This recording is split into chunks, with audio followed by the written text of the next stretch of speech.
ವಿಶೇಷವಾದ ಕೋನಾಜೆ ಶಕ್ತಿ ಕೇಂದ್ರದ ಭಾರತೀಯ ಜನತಾ ಪಾರ್ಟಿದ ಲೋಕಸಭಾ ಚುನಾವಣೆದ ಕಾರ್ಯಕರ್ತರ ಸಮಾವೇಶದ ಈ ಪೊರ್ತು ನಮ್ಮ ವೇದಿಕೆ ನಮ್ಮ ಮಾತ ಕೇಂದ್ರ ಬಿಂದು ನಮ್ಮ ಮಾತ ಪ್ರೀತಿದ ಕರ್ನಾಟಕ ರಾಜ್ಯಡು ನಂಬರ್ 1 ಸಂಸದರು ದೇಶರು ನಂಬರ್ 2ನೇ ಸಂಸದರು ಹಳ್ಳಿಗೆ ಗಲ್ಲಿಗೆ ಹೋದು ಪ್ರತಿ ಒಂದು ಬೂತ್ ಸಮಿತಿದ ಅಧ್ಯಕ್ಷನ ಮುಖತವಾದ ಭೇಟಿಯಾದ ಕೇಂದ್ರ ಸರ್ಕಾರದ ನರೇಂದ್ರ ಮೋದಿಜಿ ಕೊರ್ತಿನಂಚಿನ 86 ಯೋಜನೆ ಅತ್ಯಂತ ಜಾಸ್ತಿ ಯೋಜನೆ ದಕ್ಷಿಣ ಕನ್ನಡ ಜಿಲ್ಲೆಗೆ ಕೊಂಡತ್ತದೆ. ಐನ ತಲಾ ಮಟ್ಟದ ಕಾರ್ಯಕರ್ತನ ಇಲ್ಲಡೆಲ ಮುಟ್ಟಾಯರ ಸತಾಯ ಗತಾಯ ರಾತ್ರಿನ ಪಗಲು ಮಂತಿನಂಚಿನ ನಿರಂತರವಾದ ಕಾರ್ಯಕರ್ತರೊಟ್ಟಿಗೆ ಇತ್ತಿನಂಚಿನ ಅತ್ಯಂತ ಜಾಸ್ತಿ ಸಮಯನು ದಕ್ಷಿಣ ಕನ್ನಡ ಲೋಕಸಭಾ ಕ್ಷೇತ್ರದ ಜನತೆಗೆ ಕೊರಿನಂಚಿನ ನಮ್ಮ ಪ್ರೀತಿದ ಇತ್ತೆ ಮೂಜಿನೇ ಸತಿ ಲೋಕಸಭೆಗೆ ನಮ್ಮ ಬಿಜೆಪಿದ ಅಭ್ಯರ್ಥಿಯಾದ ಇನ್ನು ನಮ್ಮ ನಡುಟು ಕೇಂದ್ರ ಬಿಂದು ಅದು ಇಪ್ಪುನಂಚಿನ ನಮ್ಮ ಪ್ರೀತಿದ ಸಂಸದರು ನನ್ನ ಆಪಿನ ಸಂಸದರು ಆಪಿನ ಗೌರವಾನ್ವಿತ ನಳಿನ್ ಕುಮಾರ್ ಕಟೀಲ್ ನಮ್ಮೊಟ್ಟಿಗೊಳ್ಳೆರು. ಇನ್ನಿಂದು ಮಹಾಭಾರತದ ಕತೆ ನಮ್ಗೆ ನೆನಪಾಪು. ಮಹಾಭಾರತದ ಪಾಂಡವರೆಲ್ಲ ಕೌರವರೆಲ್ಲ ಆ ರೀತಿ ಹೋರಾಟ ಮಂದಿರು ತನ್ನ ಅಸ್ತಿತ್ವಕ್ಕೆ ಬರೆದರೆ ಅಂತಿಮವಾದ ರಿಸಲ್ಟ್ ತೆಗೆದೆಂದು ಪ್ರತಿಯೊಬ್ಬರಿಗೆ ಗೊತ್ತುಂಟು.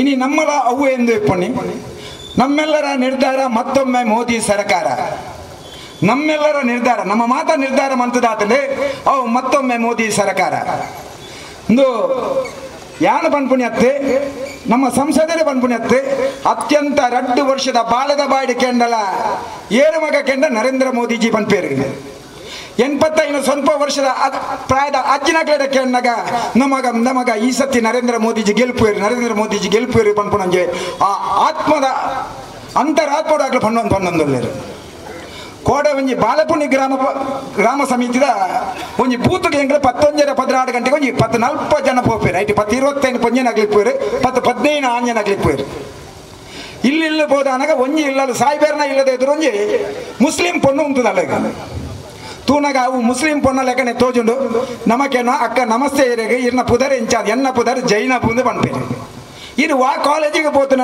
ಸರ್ಕಾರಿ ಕಾಲೇಜಿಗೆ ಕರ್ನಾಟಕ ಪೋತೀನಿ ಪನ್ಪೇರು ಅಕ್ಕ ಇರ್ನ ಓಟು ಏರಿಯಕ್ಕೆ ಎನ್ನಗ ಆರ ನೇರವಾದ ಪಂಡೇರೆ ಎನ್ನ ಓಟು ನರೇಂದ್ರ ಮೋದಿಜಿಗೆ ಅಕ್ಕ ಇರು ವಾ ಲೆಕ್ಕಾಚಾರರು ನರೇಂದ್ರ ಮೋದಿಜಿಗೆ ಪಂಡರೆ ಅಪ್ಪಗ ಅಪ್ಪೆನ ಲೆಪ್ಪೇರು ಪಿರ ಉಮ್ಮ ಹಿಂಗ ಇಂಚಿ ಬಲೆ ಎಂದು ಅಪ್ಪ ಅಪ್ಪೆ ಬಣ್ಣ ಪನ್ಪೇರು ನಮ್ಮ ಮಾತ ಓಟು ನರೇಂದ್ರ ಮೋದಿಜಿಗೆ ಕೊರಡು ದಾದೆಗೆ ಕೊರಡು ನಾನು ಹೆಂಗೆ ಮದಿ ಮ್ಯಾತಿಜಿ ಆಂಡ ನರೇಂದ್ರ ಮೋದಿಜಿ ನಂಚಿನ ಒಂಜಿ ದೇಶದ ಪ್ರಧಾನಿ ಇನಿಮುಟ್ಲ ಏರ್ಲ ಮನ್ಪನ್ನ ತ್ರಿಪಾಲ್ ತಲಾಖೆ ವಿರೋಧ ಮಂತದೆ ಐನ್ ಕೊಂಡರೆ ನಂಚಿನ ಪ್ರಯತ್ನ ಮಂತದ ನಂಚಿನ ಒಂಜಿ ನಾಯಕ ಏರಿಂದನ ಅವು ನರೇಂದ್ರ ಮೋದಿಜಿ ಆ ತ್ರಿಪಾಲ್ ತಲಾಖೆ ನಮ್ಗೆ ಏತು ಸಮಸ್ಯೆ ಆತನಂದ್ರೆ ಪಣ್ಲೆ ಇರಗೆ ಎಂಚಿನ ಸಮಸ್ಯೆ ಆತನಕ್ಕೆ ಎನ್ನಾಗ ಎನ್ನ ಅಕ್ಕಗೆ ಮದಿಮೆ ಆತಂದ್ರೆ ಅರ್ನ ಕಂಡನೆಗೆ ಮೂಜಿ ಮದಿಮೆ ಆತನ ಪಂಡೇರೆ ಎನ್ನ ಅಕ್ಕ ಏಪಲ ವೇದನೆ ನಿಪ್ಪೋಲು ಆಂಡ ನಾನು ಎಂಗ್ಲೇ ಮದಿಮೆ ಆಪುಂದ ಎನ್ನ ಗಂಡನೆಗೆ ಒಂಜೇ ಮದಿಮೆ ಆದಿಪ್ಪೋಡು ಅತನ ಏತು ಮಲ್ಲ ವಿಶಾಲವಾಯಿನ ಹೃದಯಡು ಆ ಪೊಣ್ಣು ಪಂಡಾಲ ಪಂಡ ಅವಳಿತ್ತಿನ 10-25 ಪೊಂಜೋಕಲ್ಲ ಆ ಪೊಣ್ಣ ಸೆಕೆಂಡ್ ಕೊರಿಯರು ಐತೆ ಒಟ್ಟಿಗೆ ಪಂಡರೆ ಅಪ್ಪೆ ಈರುವೆ ಕೊರಡು ಎಂಜಿನ ಅಕ್ಲೆನ ಮುಸ್ಲಿಂ ಭಾಷೆ ಆ ಅಪ್ಪೆ ಪಂಪೇರೆ ಅಪ್ಪೆ ಈರು ನರೇಂದ್ರ ಮೋದಿಗೆ ಓಟು ಕೊರಡು ಎಂಚಿನೆಗೆ ಪಂಡ ಈರು ಮುರಣಿ ಮುಟ್ಟಲ ಕನಕಡ ತೂಬೊತ್ತ ಹೊಂದಿತ್ತಾರೆ ಇನಿ ಈರೆಗೆ ಗ್ಯಾಸ್ ಸ್ಟವ್ ಪೂರ ಫ್ರೀ ಆದ ಕೊಡ್ತಾನೆ ನಮ್ಮ ನರೇಂದ್ರ ಮೋದಿಜಿಯಿಂದ ಅಪ್ಪಗ ಆ ಪೊಣ್ಣನ ಭಾವನೆ ಎಂಚ ಉಂಡು ಪಂಡ ದೇಶ ಬದಲಾವಣೆ ಉಂಡು ನರೇಂದ್ರ ಮೋದಿಜಿನ ಆ ಯೋಜನೆ ಫಲಪ್ರದಾತನು ಇನಿ ಏರೆ ಇಲ್ಲಲ್ಲ ಒಂಜಿ ಗ್ಯಾಸ್ ಸಿಲಿಂಡರ್ ಗ್ಯಾಸ್ ಸ್ಟವ್ ಇಜ್ಜಂದ್ರೆ ಏರ್ಲೆಪ್ಪರಿಚ್ ದೇಶದ ನರೇಂದ್ರ ಮೋದಿಜಿನ ಅವು ಅತ್ಯಂತ ಎಡ್ಡ ಯೋಜನೆ ಒಂಜಿ ಯೋಜನೆ ಆದ್ರೆ ಇಡೀ ದೇಶದ ಅಪ್ಪನಕಲು ನಾನಾ ಕನಕ ಮರ್ಯಾದೆ ಪಡ್ತದೆ ಪಚ್ಚಿ ಕನಕಗೆ ತೂಕೊಡ್ದು ಓಂಟೆಡೆ ಉಳಿತದೆ ಕಣ್ಣದೆ ನೀರು ಬರಿಯರ ಬಲ್ಲಿ ತೆಮ್ಮ ಬತ್ತದ ಉಬ್ಬೆಸ ಒಂದು ಬರಿಯರಲ್ಲಿ ಆರೋಗ್ಯ ಆಲಾಯರ ಬಲ್ಲಿ ಆರು ಕನಕಟ್ಟಿನ ಜನ ಕನಸನೆ ಆರ ಏಪ ಪ್ರಧಾನಿ ಆದಿಪ್ಪನಾಗ ಉಜ್ವಲ ಯೋಜನೆ ಪನ್ಮನ ರೂಪುಗೊಂಡತ್ತದೆ ನಮ್ಮ ಇಡೀ ದೇಶದ ಮೂಲೆಗಳ ಜಾತಿ ಮತ ಭೇದ ಇಜ್ಜಂದ ಆ ಪಾರ್ಟಿ ಈ ಪಾರ್ಟಿ ಮುಸ್ಲಿಂ ಕ್ರಿಶ್ಚಿಯನ್ ಹಿಂದೂ ಪನ್ಮನ ಭಾವನೆ ತಗೊಂಡ ದೇಶದ ಮಾತಾ ಅಪ್ಪನಕ್ಲೇನ ಇಲ್ಲಡೆ ಎತ್ತ ನಂಜ ಕೀರ್ತಿ ನರೇಂದ್ರ ಮೋದಿಜಿಗೊಂಡು ಕರ್ನಾಟಕ ರಾಜ್ಯದ ನಂಬರ್ 1 ಸಂಸದರು ಪಂಡದೆ ಇಡೀ ಅರೆಗೆ ಕೀರ್ತಿ ಬತ್ತಂಡು ಅಪ್ಪಗೆ ಪಂಡ ದಲ ನಮ್ಮ ಮುಲ್ತ ಕರ್ನಾಟಕದ ಬಿಜೆಪಿ ತಗಲ್ಪೋದು ಓಲ್ಲ ವೇದಿಕೆ ಬಂತೇನೆ ಎತ್ತನ್ನ ನೀವು ಬಾರಿ ಮಲ್ಲ ಪೇಪರ್ ದಾಖಲೆ ಬಾರಿ ಮಲ್ಲ ಟಿವಿ ಮಲ್ಲ ಮಾಧ್ಯಮ ದಾಖಲೆ ಅಕ್ಲೇನ ಸರ್ವೆ ಮುಖಾಂತರವಾದ ನಂಬರ್ ಒಂಜಿ ಸಂಸದರು ಬೈದಿನಿ ಒಂಜಿ ಸಂಸದರ ಬರ್ಪುನಂಚನ ಒಂಜಿ ಎಡ್ಡೆ ಗ್ರಾಮವನ್ನು ಗೊತ್ತಿದ್ದ ನನಗ ಬಲ್ಪ ಗ್ರಾಮಗೂ ಅತ್ಯಂತ ಕುಗ್ರಾಮ ಆದಿತ್ತ ನಂಚಿನ ಸುಳ್ಯದ ಬಲ್ಪ ಗ್ರಾಮದ ಇನಿ ದೇಶರು ನಂಬರ್ ಒಂಜಿ ಗ್ರಾಮ. ಬ್ಯಾಂಕ್ಗೆ ಬ್ಯಾಂಕ್, ಅಂಗನವಾಡಿಗೆ ಅಂಗನವಾಡಿ, ಶಾಲೆಗೆ ಶಾಲೆ, ಆಸ್ಪತ್ರೆಗೆ ಆಸ್ಪತ್ರೆ, ಮಾರ್ಗಗೂ ಮಾರ್ಗ, ಒವ್ವೊವು ಮೂಲಭೂತ ಸೌಕರ್ಯ ಬೋರ್ಡು ಏರೇರೆ ಕಂಪಿಂದಕ್ಲನ್ನ ಕಾರ್ಯ ಬರ್ತದೆ. ಏರೇರೆ ಬೇರೆ ಬೇತೆ ಬೇತೆ ನಡೆದು ಕೊಂಡರ್ಪುನ ಅನುದಾನ ಕೊಂಡತ್ತದೆ. ಆ ಸುಳ್ಯದ ಕುಗ್ರಾಮ ಬಲ್ಪ ಗ್ರಾಮಗಳ ಇನಿ ಉಜ್ವಲವಾದ ಬೆಳಗು ನಂಚಿನ ಮಂತ್ರದ ನಂತರ ಒಂದು ಸಂಸದರಿತ್ತ ಅವು ನಮ್ಮ ನಳಿನ್ ಕುಮಾರ್ ಕಟೀಲ್ ನೂದೇಕು ನೂದು ಇಡೀ ದಕ್ಷಿಣ ಕನ್ನಡ ಜಿಲ್ಲೆಯ ಬಾಕಿ 7 ಕ್ಷೇತ್ರಗಳಿಗೆ ಎಂಚ ಲೀಡ್ ಹಾಕೊಂಡು ಪೂರ ವಿಶ್ವಾಸ ಉಂಡ. ಈ ಸತಿ ಮಂಗಳೂರು ವಿಧಾನಸಭಾ ಕ್ಷೇತ್ರ ಇಲ್ಲ. ನಿಕ್ಲನ ಪ್ರಯತ್ನ, ನಿಕ್ಲನ ಶ್ರಮ, ನಿಕ್ಲನ ಹೋರಾಟ. ನರೇಂದ್ರ ಮೋದಿಜಿ ಮತ್ತೊಮ್ಮೆ ನಮ್ಮ ಪ್ರಧಾನಿ ಬಂದ ಆವೋಡು ನಾನು ನಿಕ್ಲ ನಾನಾತ್ ಬೆಗರನ್ನು ಭೂಮಿಗೆ ಪಾಡ್ದು ನಮ್ಮ ನಳಿನಗೆ ಅತ್ಯಂತ ಜಾಸ್ತಿ ಓಟು ದೆಪ್ಪದು. ರಾಷ್ಟ್ರೀಯ ದಾಖಲೆ 3 ಲಕ್ಷ ಗೆಲ್ಪದು. ಎಲ್ಲಂದಿ ನರೇಂದ್ರ ಮೋದಿಜಿ ದೇಶದ ಪ್ರಧಾನಿ ಆನಾಗ ನಮ್ಮ ಸಂಸದರು ಅವಳು ಕೈದೇರ್ತದೆ. ಅವಳು ಕೈದೇ ಪುನಃ ದಕ್ಷಿಣ ಕನ್ನಡದ ಮತದಾರ ಬಂದುಲ್ಲ ಅತ್ಯಂತ ಖುಷಿಟೆ ಭೂಮಿ ಮಿತ್ತಿಲ್ಲಾಗಿ ನಂಚಿನ ಅವಕಾಶ ಬೋರ್ಡು ಬಂಡದ ನಿಗ್ಲನ ಮಾತಕ್ಕೆ ನೋಡಿ ಹೆಂಗ್ ಗೊತ್ತುಂಡು 210 ಬೂತದ ಕಾರ್ಯಕರ್ತರಲ್ಲ ಆ 18 ತಾರೀಕು ಏಪ ಬರ್ಕೊಂಡು ಒಂಜಿ ಬೂತ್ಗೂ ಪೋನಲ್ಲ ಆ ಕಾರ್ಯಕರ್ತರ ಉಲ್ಲಾಸ ಏತಾ ಜನ ಪಂಪೇರು ಅನ್ನ 10 ತಾರೀಕು ಬೊಕ್ಕ ಏನ್ ರಜೆ ಪಾಡ್ತೆ 10 ತಾರೀಕು 19 ತಾರೀಕು ಮುಟ್ಟ ರಜೆ ಅನ್ನ 18 ತಾರೀಕು ಮನದಾನಿ ಅನುಜಿನ ರಜೆ ತಂದು ಇಲ್ಲಲಕ್ಕುಳ್ವೆ ಆನ 8 ತಾರೀಕು ನಿರಂತರವಾದ ಭಾರತೀಯ ಜನತಾ ಪಾರ್ಟಿ ನರೇಂದ್ರ ಮೋದಿಜಿ ಪ್ರಧಾನಿ ಆವಡು ನಾಡ ಎಂಕ್ಲ ರಜೆ ತಂದು ಇಲ್ಲಿಲ್ಲಡೆ ಪೋಪಣ್ಣ ಎಂಕ್ಲೆಗಳ ಒಂಜಿ ಅವಕಾಶ ಕೊಡ್ಲಿ ಒಂಜಿ 2-3 ಜನ ಹತ್ತಿ ಸಾವಿರಾರು ಕಾರ್ಯಕರ್ತರನ್ನ ಸಾವಿರಾರು ಮತದಾರ ಬಂಧುಗಳನ್ನ ಉಡಲ್ದ ಪಾತ್ರ ಆರೋಗ್ಯ ಕೊರಡಿ ಜನಗಳಿಗೆ ಉಲ್ಲಾಸ ಕೊರಡಿ ಆಡ ಎಲ್ಲಂಜಿ 18 ತಾರೀಕಿಗೆ ಆ ಮತದಾನದ ದಿನ ಮತದಾರ ಕೇಂದ್ರ ಉಲೈಪೋಡಗ ಮಾತೆರೆಗಳ ಭಾರತೀಯ ಜನತಾ ಪಾರ್ಟಿದ ತಾವರ ಚಿಹ್ನೆ ತೋಜಾಡು ಪನ್ನೊಂದು ಅವಳು ದುಂಬು ಮಾತ ಪನ್ನೊಂದಿದ್ದಾರೆ ಉಲೈ ಪೋಯಟಿ ಕೈ ತೋಜಿನ ಬೇದಂಗ ತಾಳ ತೋಜುಚಿ ಆಂಡ ಇತ್ತೆ ಮಾತೆಲ್ಲ ಪಂಪೇರು ತಾವರೆ ಮಾತ್ರ ತೋಜಿನ ಅಂಚನೆ ತಾವರೇನೆ ತೋಜಾಡಿ ಅತ್ಯಂತ ಜಾಸ್ತಿ ಓಟುಡು ಗೆಲ್ಪಾಡಿ ನಮ್ಮ ಮಾತ ಹೆಂಚಿನ ಮನಸ್ಸದ ಆ ಸಂತೋಷ ಆಸೆ ಉಂಡ ಅವು ದೇವರಿ ಈಡೇರಿಸವರು ಪನ್ನೊಂದು ಪಾತೆರ ಅವಕಾಶ ಮಂತ ಕೊಡ್ತಾರೆ ನಿಗಲೇ ಪೂರೇರೆಗಳ ಎನ್ನ ಉಡಲ್ ದಿಂಜಿನ ಸೊಲ್ಮೇಲಿನ ಸಂದಾದ ಎನ್ನ ಪಾತ್ರ ಅಂತವೇ ಜೈ ಹಿಂದ್ ಜೈ ಕರ್ನಾಟಕ. ಕೇಂದ್ರ ಸರ್ಕಾರದ ಮತಾಕಿ ನಮ್ಮನ್ನೆಲ್ಲ ಉದ್ದೇಶಿಸಿ ಭಾವನಾತ್ಮಕವಾಗಿ ಮಾತಾಡೋದು ಮಾತ್ರವಲ್ಲ ಬಹುಶಃ ಮಾನ್ಯ ಸಂಸದರಿಗೆ ಒಂದು ಆಶ್ವಾಸನೆ ಕೊಟ್ಟು ಮೊದಲನೇ ಬಾರಿಗೆ ಮಂಗಳೂರು ಕ್ಷೇತ್ರದಲ್ಲಿ ಈ ಲೋಕಸಭಾ ಚುನಾವಣೆಯಲ್ಲಿ ನಾವು ಲೀಡ್ ತೆಗೆಸಿ ಕೊಡ್ತೇವೆ ಹೇಳುವಂತ ಒಂದು ನಿರ್ಣಯ ಮಾಡಿರುವಂತ ನಮ್ಮ ಮಂಡಲದ ಅಧ್ಯಕ್ಷ ಸನ್ಮಾನ್ಯ ಸಂತೋಷ್ ಶೆಟ್ರೆ ಅಲ್ಲಿ ಹೋಗ್ತಾ ಇದ್ದಾರೆ. ಅವರು ನಮ್ಮ ನೆಚ್ಚಿನ ಸಂಸದರು, ಅಭ್ಯರ್ಥಿಗಳು, ಭಾವಿ ಸಂಸದರು ಮತ್ತು ಯಾಕೆ ಒಬ್ಬ ವ್ಯಕ್ತಿ ಮತ್ತೆ ಮತ್ತೆ ಸಂಸದ ಆಗಬೇಕು ಅಂತ ಹೇಳಿದ್ರೆ ಒಂದು ರಾಜಕೀಯ ನಾಯಕತ್ವ ಬೆಳೆಯುವುದೇ ಹಾಗೆ. ಒಬ್ಬರನ್ನ ಒಂದ್ಸಲ MP ಮಾಡಿ ಮರು ವರ್ಷ ಚೇಂಜ್ ಮಾಡಿದ್ರೆ ನಾಯಕತ್ವ ಬೆಳೆಯುವುದಿಲ್ಲ. ಇಡೀ ದಕ್ಷಿಣ ಕನ್ನಡ ಜಿಲ್ಲೆಗೆ ಆ ರೀತಿಯ ನಾಯಕತ್ವವನ್ನ ರಾಷ್ಟ್ರ ಮಟ್ಟದಲ್ಲಿ ಕೊಡುವುದಕ್ಕಾಗಿ 3ನೇ ಬಾರಿ ಮತ್ತೆ ಸ್ಪರ್ಧೆ ಮಾಡ್ತಿರುವಂತ ನೆಚ್ಚಿನ ಸನ್ಮಾನ್ಯ ನಳಿನ್ ಕುಮಾರ್ ಕಟೀಲ್ ಅವರೇ, ವೇದಿಕೆಯಲ್ಲಿರುವ ಎಲ್ಲ ಆತ್ಮೀಯ ಪ್ರಮುಖ ಕಾರ್ಯಕರ್ತ ಬಂಧುಗಳೇ ಮತ್ತು ಅಸಾಯಿಗೋಳಲ್ಲಿ ಸೇರಿರುವಂತ ಈ ಭಾಗದ ಮಹಾಶಕ್ತಿ ಕೇಂದ್ರದ ಎಲ್ಲ ಆತ್ಮೀಯ ಕಾರ್ಯಕರ್ತ ಬಂಧುಗಳೇ, ಶ್ರದ್ಧೆಯ ತಾಯಂದ್ರೆ, ಈ ಜಿಲ್ಲೆಯ ಜನ ನೀವು ಅಂದುಕೊಂಡಂತಲ್ಲ, ನಾವು ಅತ್ಯಂತ ವಿವೇಚನಾಶೀಲ ವ್ಯಕ್ತಿಗಳು, ನಾವು ದುಡಿಮೆಯಲ್ಲಿ ಶ್ರದ್ಧೆ ಇಟ್ಟುಕೊಂಡವರು, ನಾವು ನಮ್ಮ ಸ್ವಂತ ಬಲದ ಮೇಲೆ ನಮ್ಮ ಜೀವನ ರೂಪಿಸುವವರು, ನಾವು ನಮ್ಮ ಸಂಸ್ಕೃತಿಯ ಆರಾಧಕರು, ನಮ್ಮ ಈ ಭಾಗದ ಕೃಷಿ ಜೀವನ ಇದೆ ಅದಕ್ಕೆ ಬೆಲೆ ಕೊಡುವವರು, ಇಲ್ಲಿಯ ದೈವ ದೇವರುಗಳನ್ನ ನಂಬೋರು ಹೇಳುವಂತ ನಾವು ತಿಳಿಸ್ಬೇಕಲ್ಲ. ಆ ತಿಳಿಸ್ಬೇಕಾದ್ರೆ ನಾವಿಲ್ಲೊಂದು ಬದಲಾವಣೆ ತರಬೇಕಾಗಿದೆ. ಬಂಧುಗಳೇ, ನಾನು ಹೇಳಿದೆ ತುಂಬಾ ವ್ಯಾವಹಾರಿಕವಾಗಿ ಮಾತನಾಡೋದಾದ್ರೆ ಕಳೆದ 5 ವರ್ಷ ಭಾರತ ದೇಶದ ಇತಿಹಾಸದಲ್ಲಿ ಈ ಹಿಂದೆ ಸನ್ಮಾನ್ಯ ಅಟಲ್ ಬಿಹಾರಿ ವಾಜಪೇಯಿ ಅವರು ಮೊದಲಿಗೆ 13 ದಿನ, ಆಮೇಲೆ 13 ತಿಂಗಳು, ಮತ್ತೆ 5 ವರ್ಷಗಳ ಕಾಲ ಆಡಳಿತ ಕೊಟ್ಟರು. ಆ ಆಡಳಿತ ಮುಂದಿನ ಭವಿಷ್ಯಕ್ಕೆ ಒಂದು ಟ್ರೇಲರ್ ಆಗಿತ್ತು. ಸನ್ಮಾನ್ಯ ಮೋದಿ ಅವರು ಕಳೆದ 5 ವರ್ಷಗಳಲ್ಲಿ ಯಾವ ಘೋಷಣೆಗಳೊಂದಿಗೆ ಹೋದ ಬಾರಿಯ ಚುನಾವಣೆಯಲ್ಲಿ ಕೇಂದ್ರ ಮೈದಾನದಲ್ಲಿ ನಮ್ಮ ಹತ್ರ ಘೋಷಣೆ ಕೂಗಿಸಿದ್ರು, ನಿಮ್ಗೆ ನೆನಪಿದೆ ಅಂತ ಅಂದ್ಕೊಳ್ತೀನಿ. ಕುಶಾಸನ್ ಸೆ ಮುಕ್ತಿ ಕೇಲಿಯೇ ಅಂತ ಹೇಳಿದಾಗ ನಾವೆಲ್ಲ ವೋಟ್ ಫಾರ್ ಇಂಡಿಯಾ ಅಂತ ಹೇಳಿದ್ದು. ವಂಶವಾद से मुक्ति के लिए ಹೇಳಿದಾಗ ನಾವು ವೋಟ್ ಫಾರ್ ಇಂಡಿಯಾ ಅಂತ ಹೇಳಿದ್ವು. ನಾರಿ ಕಿ ಸಮ್ಮಾನ್ के लिए ಹೇಳಿದಾಗ ವೋಟ್ ಫಾರ್ ಇಂಡಿಯಾ ಅಂತ ಹೇಳಿದ್ವು. ನಾವು ಇಂಥ 27 ಘೋಷಣೆ ಕೂಗಿಸಿದ್ರು. ಯಾಕೆ ಕೂಗಿಸಿದ್ರು ಅಂತ ಹೇಳಿದ್ರೆ ಅವರೊಂದು ಕನಸು ಕಾಣ್ತಾ ಇದ್ರು. 68 ವರ್ಷಗಳ ಕಾಲ ಸ್ವಾತಂತ್ರ್ಯ ಸಿಕ್ಕಿದ್ರು ಕೂಡ ಭಾರತ ದೇಶ ಎಲ್ಲಿಗೆ ಹೋಗ್ಬೇಕಿತ್ತು ಅಲ್ಲಿಗೆ ಹೋಗಿ ಮುಟ್ಲಿಕ್ಕಾಗಿಲ್ಲ. ನಮ್ಮೆಲ್ಲರ ಮನಸ್ಸಲ್ಲೊಂದು ಕನಸನ್ನು ಬಿತ್ತಿದ್ರು ಅವರು. ಏಕ್ ಭಾರತ್ ಅಂತ ಹೇಳಿದ್ರು. ಇಡೀ ಭಾರತ ಒಂದಾಗಬೇಕು. ಜಾತಿ, ಮತ, ಭಾಷೆ, ಪ್ರಾಂತ, ಮೇಲು ಕೀಳು, ಸ್ಪರ್ಶ್ಯ ಅಸ್ಪೃಶ್ಯ 100 ಸಂಗತಿಗಳಲ್ಲಿ ದೇಶ ಒಡೆದು ಹೋಗ್ಬಿಟ್ಟಿದೆ. ಈ ದೇಶ ಒಂದಾಗಬೇಕು, ಅದಕ್ಕಾಗಿ ಏಕ್ ಭಾರತ್ ಅಂತ ಹೇಳಿದ್ರು.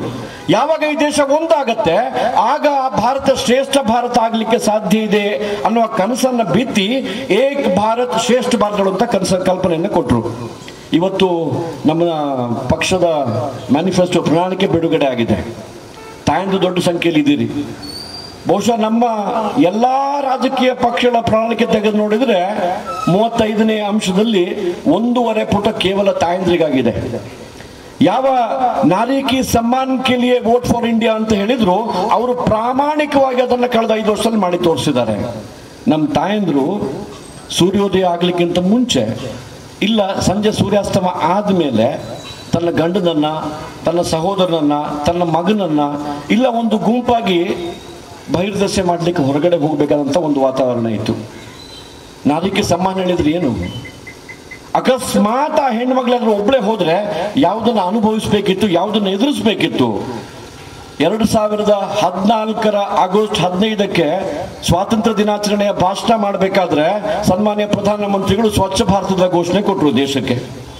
ದೇಶಕ್ಕೆ ಸ್ವಚ್ಛ ಭಾರತದ ಘೋಷಣೆ ಕೊಟ್ಟಾಗ ನಮ್ಮ ಕಾಂಗ್ರೆಸ್ನ ಮುಖಂಡರೆಲ್ಲ ಅಪಹಾಸ್ಯ ಮಾಡ್ಲಿಕ್ಕೆ ಶುರು ಮಾಡಿದ್ರು. ಒಬ್ಬ ಪ್ರಧಾನಮಂತ್ರಿಯಾಗಿ ಆಗಸ್ಟ್ 15ನೇ ತಾರೀಕಿಗೆ ಕೆಂಪು ಕೋಟೆಯಿಂದ ಸ್ವಚ್ಛ ಭಾರತದ ಬಗ್ಗೆ ಮಾತಾಡುದಾ ಅಂತ ಕೇಳಿದ್ರು. ಯಾಕೆಂದ್ರೆ ಅವ್ರು 68 ವರ್ಷದಲ್ಲಿ ಈ ದೇಶದಲ್ಲಿ ಕಟ್ಟಿದ್ದು ಕೇವಲ 6.25 ಕೋಟಿ ಶೌಚಾಲಯಗಳು.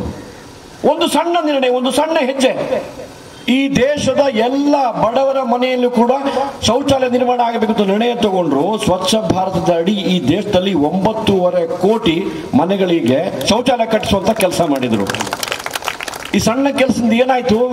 ನಮ್ಮ ತಾಯಂದ್ರೆ ಇವತ್ತು ಹೆಮ್ಮೆಯಿಂದ ಹೆಣ್ಮಗಳನ್ನ ಮದುವೆ ಮಾಡಿ ಗಂಡನ ಮನೆ ಕಳಿಸ್ಬೇಕಾದ್ರೆ ನಿಶ್ಚಯ ಆಗ್ತದಲ್ಲ, ಆಗ ಹೆಣ್ಮಗಳು ಕೇಳ್ತಾಳಂತೆ, ನಿಮ್ಮ ಮನೆಯಲ್ಲಿ ಶೌಚಾಲಯ ಇದ್ರೆ ಮಾತ್ರ ನಾನು ಮದುವೆ ಆಗ್ತೀನಿ ಅಂತ ಹೇಳಿ. ನೋಡಿ, ಒಂದು ಸಣ್ಣ ಹೆಜ್ಜೆಯಲ್ಲಿ ಎಷ್ಟು ಬದಲಾವಣೆ ಆಗ್ಲಿಕ್ಕೆ ಸಾಧ್ಯ ಇದೆ. ಆದ್ರೆ ಯಾವಾಗ ಪ್ರಧಾನಮಂತ್ರಿಗಳು ಆಲೋಚನೆ ಮಾಡಿದ್ರು ಕೇಂದ್ರದಿಂದ ಬರುವಂತ ದುಡ್ಡು 1 ರೂಪಾಯಿ ಅಲ್ಲಿಂದ ಹೊರಟ್ರೆ ಅದು ಬಡವನ ಮನೆಗೆ ಮುಟ್ಟಬೇಕಾದ್ರೆ 15 ಪೈಸೆ ಮುಟ್ಟುದು ಅಂತೇಳಿ ನಾನು ಹೇಳಿದ್ದಲ್ಲ, ಒಬ್ಬ ಕಾಂಗ್ರೆಸ್ನ ಪ್ರಧಾನಮಂತ್ರಿ ಹೇಳಿದ್ದು. ಅದವ್ರು ಏನು ಮಾಡ್ಲಿಲ್ಲ. ಈ 85 ಪೈಸೆ ಎಲ್ಲಿ ಸೋರು ಹೋಗ್ತಾ ಇದೆ ಅದನ್ನ ಪತ್ತೆ ಹಚ್ಚುವ ಕೆಲಸ ಮಾಡಿಲ್ಲ, ಅದನ್ನ ಪ್ರಾಮಾಣಿಕವಾಗಿ ಜನರಿಗೆ ಮುಟ್ಟಿಸುವಂತ ಕೆಲಸ ಮಾಡಿಲ್ಲ. ಆದ್ರೆ ಮೋದಿಯವರು ಆಲೋಚನೆ ಮಾಡಿದ್ರು ಕೇಂದ್ರದಿಂದ 1 ರೂಪಾಯಿ ಹೊರಟ್ರೆ ಆ 1 ರೂಪಾಯಿ ನೇರವಾಗಿ ಫಲಾನುಭವಿಯ ಮನೆಗೆ ಹೋಗಬೇಕು ಅನ್ನುವ ಕಾರಣಕ್ಕಾಗಿ ಹೇಗೆ ಮಾಡ್ಲಿಕ್ಕೆ ಸಾಧ್ಯ ಇದೆ? ಯಾವಾಗ ಬ್ಯಾಂಕ್ ಅಕೌಂಟ್ ಓಪನ್ ಮಾಡ್ತೀವಿ, ಯಾವಾಗ ಆಧಾರ್ ಕಾರ್ಡ್ ಲಿಂಕ್ ಮಾಡ್ತೀವಿ, ಯಾವಾಗ ಡಿಜಿಟಲ್ ಕನೆಕ್ಟಿವಿಟಿ ಮೊಬೈಲ್ ಮೂಲಕ ಮಾಡ್ತೀವಿ, ಆಗ ಒಂದೇ ಒಂದು ಪೈಸೆ ಸೋರಿ ಹೋಗುದಿಲ್ಲ ಅಂತ ಹೇಳುವ ಒಂದು ಸಣ್ಣ ಕಾರಣಕ್ಕಾಗಿ ಯಾವಾಗ ಬ್ಯಾಂಕ್ ಅಕೌಂಟ್ ಓಪನ್ ಮಾಡಿದ್ರು 34.5 ಕೋಟಿ ಬ್ಯಾಂಕ್ ಅಕೌಂಟ್ಗಳು ಜನ್ಧನ್ ಒಂದು ಸ್ಕೀಮಲ್ಲಿ ಪ್ರಾರಂಭ ಆಯ್ತು. ಬಂಧುಗಳೇ, ನಿಮ್ಗೆ ಹೇಳಿದ್ರೆ ಆಶ್ಚರ್ಯ ಆಗ್ಬೋದು, ಪ್ರಪಂಚದಲ್ಲಿ ಕಳೆದ 5 ವರ್ಷದಲ್ಲಿ ಎಲ್ಲಾ ಬ್ಯಾಂಕ್ಗಳಲ್ಲಿ, ಎಲ್ಲಾ ದೇಶಗಳ ಎಲ್ಲಾ ಬ್ಯಾಂಕಿನ ಅಕೌಂಟ್ ಓಪನ್ ಆದ ಲೆಕ್ಕ ಹಾಕಿದ್ರೆ ಆ ಅಕೌಂಟ್ಗಳಲ್ಲಿ 55% ಅಕೌಂಟ್ ನಮ್ಮ ದೇಶದಲ್ಲಿ ಪ್ರಾರಂಭ ಆಗಿದೆ. ಎಷ್ಟು? 68 ವರ್ಷದಲ್ಲಿ ಇಡೀ ದೇಶದಲ್ಲಿ 8 ಕೋಟಿ ಅಕೌಂಟು. ಈ 5 ವರ್ಷದಲ್ಲಿ ಕೇವಲ ಜನ್ಧನ್ ಖಾತೆಗಳ ಮೂಲಕ 34.5 ಕೋಟಿ ಅಕೌಂಟ್ಗಳು ದೇಶದಲ್ಲಿ ಪ್ರಾರಂಭ ಆಯಿತು. ಲಾಭ ಏನಾಯ್ತು ಅಂತ ಹೇಳಿದ್ರೆ, ಯಾವ ತಾಯಂದ್ರು ಮನೆಯ ಮೆಣಸಿನ ಡಬ್ಬದಲ್ಲಿ, ಜೀರಿಗೆ ಡಬ್ಬದಲ್ಲಿ, ಕೊತ್ತಂಬರಿ ಡಬ್ಬದಲ್ಲಿ ದುಡ್ಡು ಇಡ್ತಾ ಇದ್ರಲ್ಲ, ಹೇಳಿದ್ರು ಒಂದೇ ಒಂದು ಪೈಸೆ ಬ್ಯಾಂಕ್ ಅಕೌಂಟ್ ಹಾಕಬೇಡಿ, ನೀವು ಇದು 0 ಬ್ಯಾಲೆನ್ಸ್ ಅಕೌಂಟ್, ನೀವು ನಿಮ್ಮ ಆಧಾರ್ ಕಾರ್ಡ್, ನಿಮ್ದು BPL ಕಾರ್ಡ್ ತಂದು ತೋರಿಸಿದ್ರೆ ಸಾಕು, ನಿಮ್ಗೆ ಫ್ರೀಯಾಗಿ ಅಕೌಂಟ್ ಮಾಡಿ ಕೊಡ್ತೇವೆ ಅಂತ. ಅದು ನಮ್ಮ ತಾಯಂದ್ರು ದೊಡ್ಡ ಮನಸ್ಸು ಮಾಡಿದ್ರು. ಸುಮಾರು 1 ಲಕ್ಷ ಕೋಟಿ ರೂಪಾಯಿಗಳನ್ನ ಬ್ಯಾಂಕಲ್ಲಿ ಡೆಪಾಸಿಟ್ ಇಡ್ತಾ ಇದ್ರು. 1 ಲಕ್ಷ ಕೋಟಿ ರೂಪಾಯಿಗಳು ಈ ಕಳೆದ 3.5-4 ವರ್ಷದಲ್ಲಿ ಬಂಧುಗಳೇ ಅವರು ಉಲ್ಲೇಖ ಮಾಡಿದ್ರು. ಕೇಂದ್ರ ಸರ್ಕಾರದ ಯೋಜನೆಗಳು 434 ಬೇರೆ ಬೇರೆ ಯೋಜನೆಗಳ ಹಣ ಸುಮಾರು 6 ಲಕ್ಷ ಕೋಟಿ ರೂಪಾಯಿಗಳು ನೇರವಾಗಿ ಈ ಜನ್ಧನ್ ಅಕೌಂಟ್ಗಳ ಮೂಲಕ ಫಲಾನುಭವಿಗಳ ಅಕೌಂಟ್ಗೆ ಹೋಗ್ಲಿಕ್ಕೆ ಸಾಧ್ಯ ಆಯಿತು. ಉಳಿದ ಹಣ ಎಷ್ಟು? ಸೋರಿಕೆಯಾಗಿ ಹೋಗ್ತಿತ್ತಲ್ಲ, ಹಾಗೆ ಉಳಿದ ಹಣ 1,15,000 ಕೋಟಿ ರೂಪಾಯಿ. 1 ಲಕ್ಷ ಕೋಟಿ ರೂಪಾಯಿ ಅವರು ಬ್ಯಾಂಕ್ ಅಕೌಂಟ್ಗೆ ಇಟ್ಟರು. 1,15,000 ಕೋಟಿ ರೂಪಾಯಿ ಹಣ ಉಳಿತು, ಸೋರಿಕೆ ಆಗುವಂಥದ್ದು. ಸುಮಾರು 6 ಲಕ್ಷ ಕೋಟಿ ರೂಪಾಯಿ ಹಣ ನೇರವಾಗಿ ಫಲಾನುಭವಿಗಳ ಅಕೌಂಟಿಗೆ ಟ್ರಾನ್ಸ್ಫರ್ ಆಯಿತು. ಏನು ಕೆಲಸ? ಒಂದು ಸಣ್ಣ ಕೆಲಸ. ಏನು ಕೆಲಸ ಅದು? ಒಂದು ಬ್ಯಾಂಕ್ ಅಕೌಂಟ್ ಓಪನ್ ಮಾಡುವಂಥದ್ದು. ಹಿಂದೆ ಗಡಿಯಿಂದ ಗುಂಡು ಆ ಕಡೆಯಿಂದ ಬಂದ್ರೆ ಆ ಗುಂಡು ಎದುರಿಸುವಂತ ಸಿಪಾಯಿ ಬದುಕಿ ಉಳಿದ್ರೆ ಮೇಲೆ ತಿಳಿಸ್ಬೇಕಿತ್ತು, ಆ ಕಡೆಯಿಂದ ಗುಂಡು ಬರ್ತಾ ಇದೆ, ಏನು ಮಾಡಲಿ ಅಂತ. ಒಬ್ಬ ಸಿಪಾಯಿ ಸೆಕ್ಷನ್ ಕಮಾಂಡರಿಗೆ, ಸೆಕ್ಷನ್ ಕಮಾಂಡರ್ ಕಂಪನಿ ಕಮಾಂಡರಿಗೆ, ಪ್ಲಟೂನ್ ಕಮಾಂಡರಿಗೆ, ಪ್ಲಟೂನ್ ಕಮಾಂಡರ್ ಕಂಪನಿ ಕಮಾಂಡರಿಗೆ, company commander battalion commander, brigade commander, division commander, army commander, corps commander, army chief, defence minister, ಆಮೇಲೆ ಪ್ರಧಾನಮಂತ್ರಿ. ಗುಂಡಿಗೆ ವಾಪಸ್ ಉತ್ತರ ಕೊಡ್ಲಿಕ್ಕೆ ಅನುಮತಿ ಇರಲಿಲ್ಲ. ಆ ಗುಂಡು ಕಾಯ್ತಾ ಕೂತ್ಕೊಳ್ತಿರ್ಲಿಲ್ಲ. ನಮ್ಮ ಸೈನಿಕ ಸತ್ತು ಹೆಣಾಗಿ ವಾಪಸ್ ಬರ್ತಾ ಇದ್ದ. ಆ ಸತ್ತು ಹೆಣಾಗಿ ವಾಪಸ್ ಬಂದ್ರೆ ಮನೆಗೆ ಬೂದಿ ಮಾತ್ರ ಕಳಿಸ್ತಾ ಇದ್ರು, ಹೆಣವನ್ನು ಕಳ್ಸಕ್ ಕೂಡ ಅನುಮತಿ ಇರಲಿಲ್ಲ. ಒಂದು ಸಣ್ಣ ನಿರ್ಣಯ ತಗೊಂಡ್ರು. ಸೈನಿಕರಿಗೆ ಹೇಳಿದ್ರು, ಆ ಕಡೆಯಿಂದ ಒಂದು ಗುಂಡು ಬಂದ್ರೆ 10 ಉತ್ತರ ಕೊಟ್ಟು ಮತ್ತೆ ನೀನು ತಿಳಿಸು ನಮಗೆ ಅಂತ ಹೇಳಿದ್ರು. ಒಂದೇ ಒಂದು ಸಣ್ಣ ನಿರ್ಣಯ. ಈ ರೀತಿಯಲ್ಲಿ ಸೈನಿಕರಿಗೆ ಆ ಒಂದು ಆತ್ಮಸ್ಥೈರ್ಯವನ್ನು ತುಂಬಿಸುವಂತ, ವಿಶ್ವಾಸವನ್ನು ತುಂಬುವಂತ, ಧೈರ್ಯವನ್ನು ಕೊಡುವಂತ ಕೆಲಸ ಮಾಡಿದ್ರು. ನಿಮ್ಮನ್ನ ಕೇಳ್ತೀನಿ ನಾನು ಪ್ರಾಮಾಣಿಕವಾಗಿ, ಆ ಕಡೆ ನಮಗೆ ಸೈನಿಕರು ಕಾಣ್ತಾರೆ, ಕೆಲವು ಪೊಲೀಸ್ ಕಾಣ್ತಾರೆ, ನಾಡ್ದು ಬಂದ್ರೆ ಆ ಬುಲೆಟ್ ಪ್ರೂಫ್ ಜಾಕೆಟ್ ಹಾಕೊಂಡು ಬಂದು ನೋಡಿದಿರಲ್ಲ ನೀವೆಲ್ಲ. ಸೈನಿಕರಿಗೆ ಗಡಿಯಲ್ಲಿ ಗುಂಡು ಬರುವಾಗ ಬುಲೆಟ್ ಪ್ರೂಫ್ ಜಾಕೆಟ್ ಕೊಡಬೇಕೋ ಬೇಡವಾ? ಕೊಡಬೇಕೋ ಬೇಡವಾ? 2009 ನಿರ್ಣಯ ಆಯ್ತು. ಸೇನೆಯ ಮುಖ್ಯಸ್ಥರು ಹೇಳಿದ್ರು, ನಮ್ಮ ಸೈನಿಕರು ಈ ದಿವಸದ 24 ಗಂಟೆ ಆ ಕಡೆಯಿಂದ ಬರುವ ಗುಂಡನ್ನು ಎದುರಿಸಬೇಕು, ಇವರಿಗೆ ಬುಲೆಟ್ ಪ್ರೂಫ್ ಜಾಕೆಟ್ ಕೊಡಿ ಅಂತ ಹೇಳಿದ್ರು. 2009ರಿಂದ 2014ರವರೆಗೆ ಆ ಫೈಲ್ ಮೇಲೆ ಹೋಗಲಿಲ್ಲ.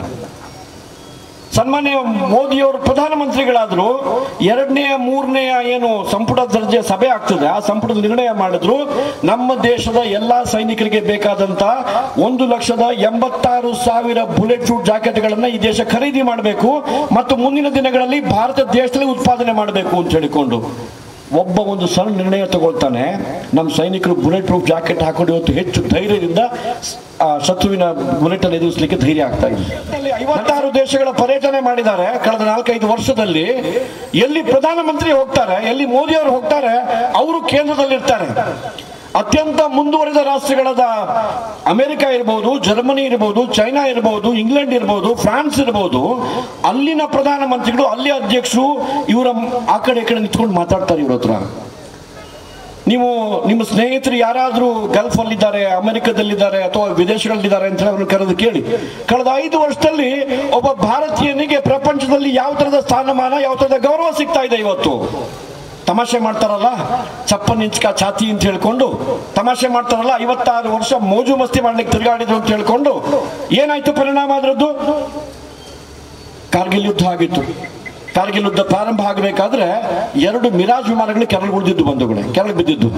ಪಾಕಿಸ್ತಾನ ಹೊಡೆದು ಉಳಿಸಿತ್ತು. ಒಂದು ವಿಮಾನದಲ್ಲಿರುವಂತಹ ಪೈಲಟ್ ಸ್ಕ್ವಾಡ್ರನ್ ಲೀಡರ್ ಆಹುಜಾ ಹೇಳುವವರು ಅವ್ರ ಪ್ರಾಣಾರ್ಪಣೆ ಆಯಿತು, ಹುತಾತ್ಮರಾದ್ರು ಅವರು. ಇನ್ನೊಂದು ವಿಮಾನದಲ್ಲಿ, ಮಿರಾಜ್ ವಿಮಾನದಲ್ಲಿ ಇದ್ದಂತ ಇನ್ನೊಬ್ಬ pilot flight lieutenant Sandeepan Nachiket ಅಂತ ಹೇಳಿ ಅವರು ಮೊನ್ನೆ ಅಭಿನಂದನ್ ತರನೇ ಇಜೆಕ್ಟ್ ಆಗಿ ಬಿಟ್ಟು ಹೋಗಿ ಪಾಕಿಸ್ತಾನದಲ್ಲಿ ಬಿದ್ರು. ಅಂದ್ರೆ ಆ ಕುರ್ಚಿ ಹಾರ ಹೋಗ್ತದೆ, ಅಲ್ಲಿಂದ ಒಂದು ಪ್ಯಾರಾಚೂಟ್ ಓಪನ್ ಆಗ್ತದೆ, ಆ ಗಾಳಿ ದಿಕ್ಕಲ್ಲಿ ಹೋಗಿ ಕೆಳಗೆ ಬೀಳ್ತಾರೆ ಅವರು. 2 ತಿಂಗಳು ನಡೀತು ಯುದ್ಧ. 2 ತಿಂಗಳು ನಡೆದ ಮೇಲೆ ಮತ್ತೆ 28 ದಿನ ಅಂತ ಹೇಳಿದ್ರೆ 88 ದಿವಸ ಆದ್ರೂ ಕೂಡ ಸಂದೀಪನ್ ನಚಿಕೇತನ ಬಿಡ್ಲಿಲ್ಲ ಪಾಕಿಸ್ತಾನ.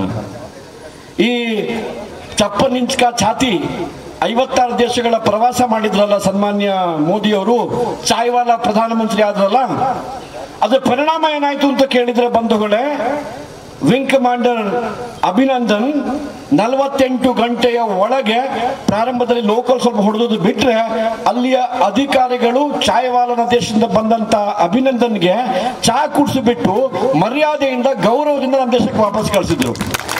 ಇದು ಚಪ್ಪನ್ ಇಂಚ್ಕ ಛಾತಿ ಇಲ್ಲ ಒಬ್ಬ ಚಾಯ್ವಾಲಾ ಪ್ರಧಾನಮಂತ್ರಿ ಆದ್ರೆ 56 ದೇಶ ಸುತ್ತಾಡ್ಕೊಂಡು ಬಂದಾಗ ಆಗಿರುವಂತ ಬದಲಾವಣೆ. ನರೇಂದ್ರ ಮೋದಿ ಅವರು ಹೇಳಿರುವಂತದ್ದು 3 ಅಂಶಗಳು. ಯಾವುದು? ನನಗೆ ಅಧಿಕಾರವನ್ನು ಕೊಟ್ಟಾಗ ಸ್ವಾಮಿ ವಿವೇಕಾನಂದರು ಕಂಡಿರ್ತಕ್ಕಂಥ ಕನಸು ಏನಿದೆ, ಜಗತ್ತೊಂದೇ ಭಾರತ ನಿರ್ಮಾಣದ ಸಂಕಲ್ಪದ ಅಡಿಯಲ್ಲಿ ನಾನು ಈ ರಾಷ್ಟ್ರವನ್ನು ಮುನ್ನಡೆಸ್ತೇನೆ. ಭ್ರಷ್ಟಾಚಾರ ಮುಕ್ತವಾಗಿರ್ತಕ್ಕಂತಹ ಭ್ರಷ್ಟಾಚಾರದ ಇನ್ನೊಂದು ಹೆಸರಾಗಿರ್ತಕ್ಕಂಥ ಕಾಂಗ್ರೆಸ್, ಭ್ರಷ್ಟಾಚಾರದ ಪ್ರಾರಂಭಕ್ಕೆ ಮೂಲ ಕಾರಣವಾಗಿರ್ತಕ್ಕಂಥ ಕಾಂಗ್ರೆಸ್, ಭ್ರಷ್ಟಾಚಾರದ ಇನ್ನೊಂದು ಹೆಸರು ಕಾಂಗ್ರೆಸ್, ಭ್ರಷ್ಟಾಚಾರದ ಮೂಲ ಸ್ವರೂಪ ಕಾಂಗ್ರೆಸ್. ಹಾಗಾಗಿ ಭ್ರಷ್ಟಾಚಾರ ಕಾಂಗ್ರೆಸ್ ಮುಕ್ತ ಭಾರತ ನಿರ್ಮಾಣ ಮಾಡ್ತೇನೆ. ಮೂರನೇದು ಸಬಕ ಸಾಥ್ ಸಬಕ ವಿಕಾಸದ ಮುಖಾಂತರ ಗ್ರಾಮ ಗ್ರಾಮಗಳನ್ನು ಅಳವಡಿಸ್ತೇನೆ ಅಂತ ಹೇಳಿದರು.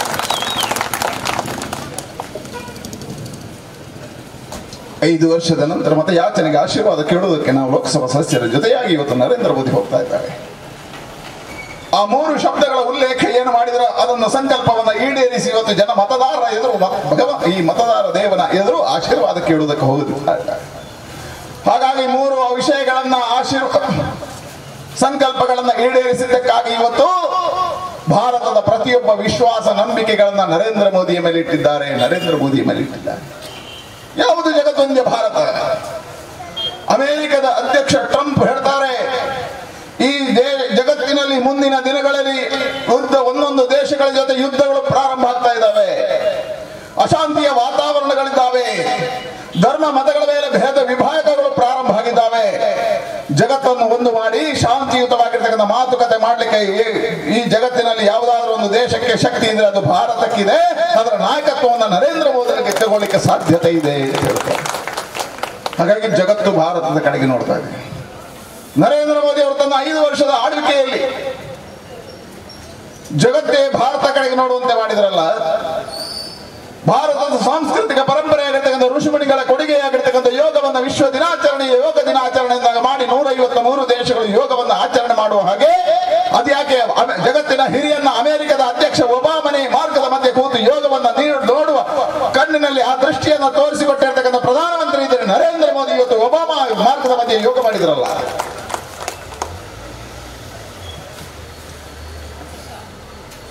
ಅರಬ್ ದೇಶಗಳಲ್ಲಿ ಅಲ್ಲಿಯ ನಿಯಮ, ಅಲ್ಲಿಯ ನಿಬಂಧನೆ, ಅಲ್ಲಿಯ ಸಂವಿಧಾನ ಪ್ರಕಾರವಾಗಿ ಇನ್ನೊಂದು ಮತದೇವರುಗಳ ಪೂಜೆ ಸಲ್ಲ. ಅಂತಹ ಅರಬ್ ದೇಶದಲ್ಲಿ ಗಣಪತಿ ಮಂದಿರಕ್ಕೆ ಅಬುದಾಬಿಯಲ್ಲಿ 26 ಎಕರೆ ಜಾಗವನ್ನು ತಗೊಂಡು ಗಣಪತಿ ಮಂದಿರಕ್ಕೆ ಶಿಲಾನ್ಯಾಸ ಮಾಡಿದ ಮೊದಲ ಪ್ರಧಾನಮಂತ್ರಿ ಇದ್ರದು ನರೇಂದ್ರ ಮೋದಿ.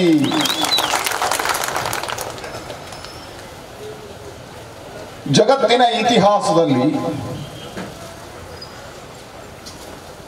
ಯುದ್ಧ ಕೈದಿಯನ್ನು 48 ಗಂಟೆಗಳ ಕಾಲದ ಒಳಗಾಗಿ ಬಿಟ್ಟ ಉದಾಹರಣೆ. ಮೊನ್ನೆ ಭಾರತದ ಯುದ್ಧ ಕ್ಯಾಪ್ಟನ್ ಅಭಿನಂದನ್ ಪಾಕಿಸ್ತಾನದ ನೆಲದಲ್ಲಿ ಇಳಿಬೇಕಾಯ್ತು. ಇಳಿದಾಗ ಯುದ್ಧ ಕೈದಿ ಆಗಿರ್ತಕ್ಕಂಥ ಅಭಿನಂದನ್ 48 ಗಂಟೆ ಒಳಗೆ ಭಾರತಕ್ಕೆ ಒಪ್ಪಿಸಿ ಪಾಕಿಸ್ತಾನ ಶರಣಾಗತಿಯಾಗಿ ನಮಸ್ಕಾರ ಮಾಡಿತಲ್ಲ, ಇದು ನರೇಂದ್ರ ಮೋದಿಯ ತಾಕತ್ತು. ನರೇಂದ್ರ ಮೋದಿ ವಿದೇಶ ಪ್ರವಾಸವನ್ನು ಮಾಡಿದಾಗ ರಾಹುಲ್ ಗಾಂಧಿ ಟೀಕೆ ಮಾಡಿದ್ರು, ಮಾಯಾವತಿ ಟೀಕೆ ಮಾಡಿದ್ರು. ನರೇಂದ್ರ ಮೋದಿ ಈ ದೇಶದ ಅವರ ಹವ್ಯಾಸಕ್ಕೋಸ್ಕರ ಪ್ರವಾಸವನ್ನು ಮಾಡಲಿಲ್ಲ. ಅಭಿನಂದನ್ ನನ್ನ ದೇಶ ಪಾಕಿಸ್ತಾನ ಭಾರತಕ್ಕೆ ಬಿಟ್ಟು ಕೊಟ್ಟಾಗ ಇಡೀ ಜಗತ್ತಿನ ದೇಶಗಳು ಭಾರತದ ಜೊತೆ ಯುದ್ಧದಲ್ಲಿ ನಿಂತಾಗ ಗೊತ್ತಾಯಿತು ನರೇಂದ್ರ ಮೋದಿ ಭಾರತದ ಕೀರ್ತಿಯನ್ನ ಜಗತ್ತಿನ ಎತ್ತರಕ್ಕೆ ಏರಿಸುವುದಕ್ಕೋಸ್ಕರ ಹೋಗಿದ್ದಾರೆ, ಪ್ರವಾಸವನ್ನು ಮಾಡಿದ್ದಾರೆ, ತಾಯಿ ಭಾರತೀಯ ಗೌರವವನ್ನು ಎತ್ತರಿಸುವುದಕ್ಕೋಸ್ಕರ. ನಮ್ಮ ಸರ್ಕಾರದ ವೇಗಗಳನ್ನು ತಿಳಿಸ್ತೇನೆ. 2 ವರ್ಷದ ಹಿಂದೆ ನೇಪಾಳದ ಒಂದು ಘಟನೆ ನಡೆಯಿತು. ಆ ಘಟನೆ ಏನು ಕೇಳಿದ್ರೆ, ಅಲ್ಲಿ ಒಬ್ಬಳು ತಾಯಿ ಹೆರಿಗೆ ಆದ್ಮೇಲೆ ತಾಯಿ ಆ ಮಗುವಿಗೆ ನಾಮಕರಣ ಇದೆ. ಆ ನಾಮಕರಣದ ದಿವಸ ನೇಪಾಳದ ಎಲ್ಲ ಪತ್ರಕರ್ತರು ಅಲ್ಲಿಗೆ ಓಡೋಡಿ ಹೋದರು. ಏನು ವಿಶೇಷ ಹೇಳಿದರೆ, ಆ ತಾಯಿ ತನ್ನ ಮಗುವಿಗೆ ಭಾರತಿ ಅಂತ ಹೆಸರಿಟ್ಲು. ನೇಪಾಳದ ಪತ್ರಕರ್ತರು ಹೋಗಿ ಆ ತಾಯಿಯಲ್ಲಿ ಪ್ರಶ್ನೆಯನ್ನು ಮಾಡ್ತಾರೆ. ತಾಯಿ, ನೀನು ಈ ನೇಪಾಳದ ಮಣ್ಣಿನಲ್ಲಿ ಹುಟ್ಟಿದ್ಯಾ, ನೇಪಾಳದ ನೆಲದಲ್ಲಿ ಬೆಳೆದಿದ್ಯಾ, ನೇಪಾಳದ ನೀರನ್ನ ಕುಡಿತೀಯಾ, ನೇಪಾಳದ ಗಾಳಿಯನ್ನು ಸ್ವೀಕಾರ ಮಾಡಿದ್ಯಾ, ನಿನ್ನ ಹೊಟ್ಟೆಯಲ್ಲಿ ಈ ನೇಪಾಳದ ಮಣ್ಣಿನಲ್ಲಿ ಜನ್ಮ ಕೊಟ್ಟಿರುವ ಮಗುವಿಗೆ ಹತ್ತಿರದ ದೇಶ ಭಾರತದ ಹೆಸರಿಗಿದ್ಯಾ, ನಾಚಿಕೆ ಆಗ್ತದೆ. ಆ ತಾಯಿ ಹೇಳ್ತಾಳೆ, ಅಣ್ಣ, ಈ ನೇಪಾಳದಲ್ಲಿ ಭೂಕಂಪ ಆಯ್ತಲ್ಲ. ನರೇಂದ್ರ ಮೋದಿ ಅವರು ಹೇಳಿರುವಂತದ್ದು 3 ಅಂಶಗಳು. ಯಾವುದು? ನನಗೆ ಅಧಿಕಾರವನ್ನು ಕೊಟ್ಟಾಗ ಸ್ವಾಮಿ ವಿವೇಕಾನಂದರು ಕಂಡಿರ್ತಕ್ಕಂಥ ಕನಸು ಏನಿದೆ, ಜಗತ್ತೊಂದೇ ಭಾರತ ನಿರ್ಮಾಣದ ಸಂಕಲ್ಪದ ಅಡಿಯಲ್ಲಿ ನಾನು ಈ ರಾಷ್ಟ್ರವನ್ನು ಮುನ್ನಡೆಸ್ತೇನೆ. ಭ್ರಷ್ಟಾಚಾರ ಮುಕ್ತವಾಗಿರ್ತಕ್ಕಂತಹ ಭ್ರಷ್ಟಾಚಾರದ ಇನ್ನೊಂದು ಹೆಸರಾಗಿರ್ತಕ್ಕಂಥ ಕಾಂಗ್ರೆಸ್, ಭ್ರಷ್ಟಾಚಾರದ ಪ್ರಾರಂಭಕ್ಕೆ ಮೂಲ ಕಾರಣವಾಗಿರ್ತಕ್ಕಂಥ ಕಾಂಗ್ರೆಸ್, ಭ್ರಷ್ಟಾಚಾರದ ಇನ್ನೊಂದು ಹೆಸರು ಕಾಂಗ್ರೆಸ್, ಭ್ರಷ್ಟಾಚಾರದ ಮೂಲ ಸ್ವರೂಪ ಕಾಂಗ್ರೆಸ್. ಹಾಗಾಗಿ ಭ್ರಷ್ಟಾಚಾರ ಕಾಂಗ್ರೆಸ್ ಮುಕ್ತ ಭಾರತ ನಿರ್ಮಾಣ ಮಾಡ್ತೇನೆ. 3ನೇದು ಸಬಕ ಸಾಥ್ ಸಬಕ ವಿಕಾಸದ ಮುಖಾಂತರ ಗ್ರಾಮ ಗ್ರಾಮಗಳನ್ನು ಅಳವಡಿಸ್ತೇನೆ. ನರೇಂದ್ರ ಮೋದಿ ಅವರು ತನ್ನ 5 ವರ್ಷದ ಆಳ್ವಿಕೆಯಲ್ಲಿ ಜಗತ್ತೇ ಭಾರತ ಕಡೆಗೆ ನೋಡುವಂತೆ ಮಾಡಿದ್ರಲ್ಲ. ಭಾರತದ ಸಾಂಸ್ಕೃತಿಕ ಪರಂಪರೆಯಾಗಿರ್ತಕ್ಕಂಥ ಋಷಿಮುನಿಗಳ ಕೊಡುಗೆಯಾಗಿರ್ತಕ್ಕಂಥ ಯೋಗವನ್ನ ವಿಶ್ವ ದಿನಾಚರಣೆಯ ಯೋಗ ದಿನಾಚರಣೆಯಿಂದ ಮಾಡಿ 153 ದೇಶಗಳು ಯೋಗವನ್ನು ಆಚರಣೆ ಮಾಡುವ ಹಾಗೆ ಅದ್ಯಾಕೆ ಜಗತ್ತಿನ ಹಿರಿಯನ್ನ ಅಮೆರಿಕದ ಅಧ್ಯಕ್ಷ ಒಬಾಮನೇ ಮಾರ್ಗದ ಮಧ್ಯೆ ಕೂತು ಯೋಗವನ್ನ ನೋಡುವ ಕಣ್ಣಿನಲ್ಲಿ ಆ ದೃಷ್ಟಿಯನ್ನು ತೋರಿಸಿಕೊಟ್ಟಿರ್ತಕ್ಕಂಥ ಪ್ರಧಾನಮಂತ್ರಿ ಇದ್ದಾರೆ ನರೇಂದ್ರ ಮೋದಿ ಇವತ್ತು ಒಬಾಮ ಮಾರ್ಗದ ಮಧ್ಯೆ ಯೋಗ ಮಾಡಿದ್ರಲ್ಲ.